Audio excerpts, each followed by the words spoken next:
Hello, my name is SImon Sequeira, the president of Quadvest Water Company. Recently, we had a town hall meeting in Magnolia to discuss water issues. We invited county officials, homeowners associations, and interested people. A lot of us spoke about the different issues that were challenging us in Montgomery County, and there were a lot of questions that were asked at that meeting. Unfortunately, we didn't have time to get to all of those questions. So I wanted to take the opportunity to get to those questions and answer those questions that some people had that we couldn't get to. So, first question is, why was Lone Star created with conflicts of interest exemption? That's a great question. We have looked into this for years. We believe that when Lone Star was created, the enabling legislation that allowed Lone Star to be exempt from conflicts of interest was put in there by those that were in favor of the San Jacinto River Authority plan, that this plan to convert groundwater to surface water was in place from the inception. And if Lone Star did not have a conflicts of interest exemption, then the River Authority would have had a more difficult time forcing all the groundwater providers in Montgomery County to sign their contract. The short answer is, the San Jacinto River Authority got the conflicts of interest exemption included in the Lone Star bill so they could build their bureaucracy. The second question is, who votes the board members of the Lone Star Groundwater Conservation District?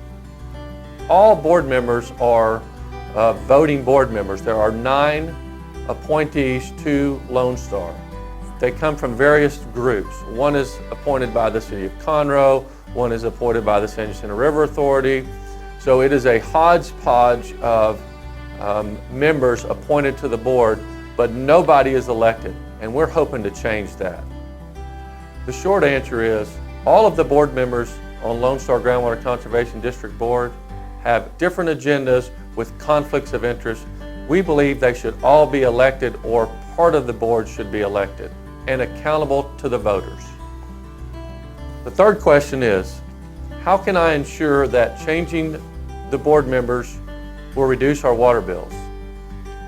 We believe that if the right people get on Lone Star's board and they don't have an agenda and they're accountable to the voters, that they will pass rules and regulations that support the voters' will. Once that happens, Lone Star's rules will begin to change, and when Lone Star's rules change, these groundwater rules that force us to go to surface water will become null and void. The short answer is, we need to change the makeup of Lone Star Groundwater Conservation District.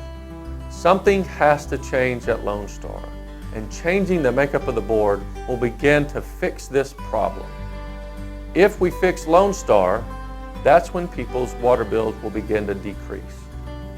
The next question, can we just ignore the 1.5 acre requirement to drill your own well? That 1.5 acre requirement comes from different places. Sometimes it's a county requirement, sometimes it is a Lone Star groundwater requirement. To the extent that it is required by Lone Star, that goes back to changing the board members. Changing the board members can address that issue. So the short answer is, it depends on a lot of different things. The next question is, if you win the lawsuit, will the water rates decrease? That is a very simple yes. If we win the lawsuit, Lone Star will have to change its rules. Short answer is, you bet. Next question is, what is the status of the lawsuits?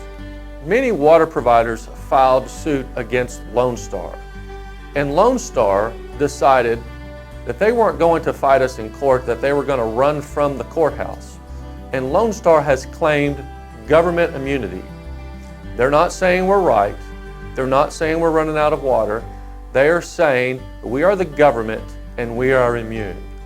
So the short answer to that is, we're having to go to the courts to prove that Lone Star is not immune. Once the courts agree that they are not immune, then we can go to trial and start to work this out through the courts. The next question is, what if we are wrong about the aquifer? That's a great question, and I've thought about that a lot. If we are wrong, if we are truly running out of water, then this will happen over a long period of time, 20 years, 30 years, 50 years.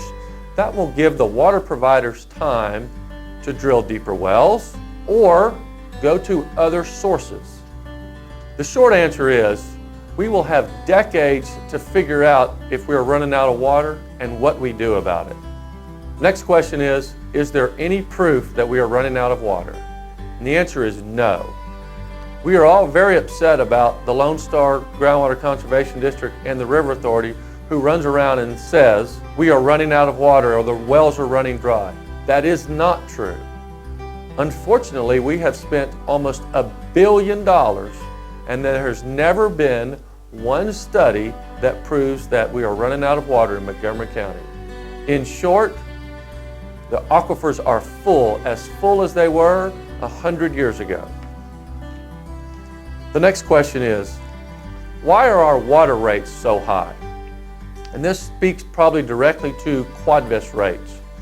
So Quadvest water rates compared to a municipal community's water rates are higher because we do not have taxing authority. Quadvest rates have not kept up with inflation over the last 30 years. So when you add the tax piece in to the municipalities and then you compare it to Quadvest rates are always lower. The short answer is it's very difficult to compare a water bill from a city to a water bill from a private water provider. It's not an apples to apples comparison. You have to get all of the costs and bring them together, and then you can compare water rates. Thank you for listening. We appreciate your support. If you have any other questions and concerns, please call us or email us. Thank you.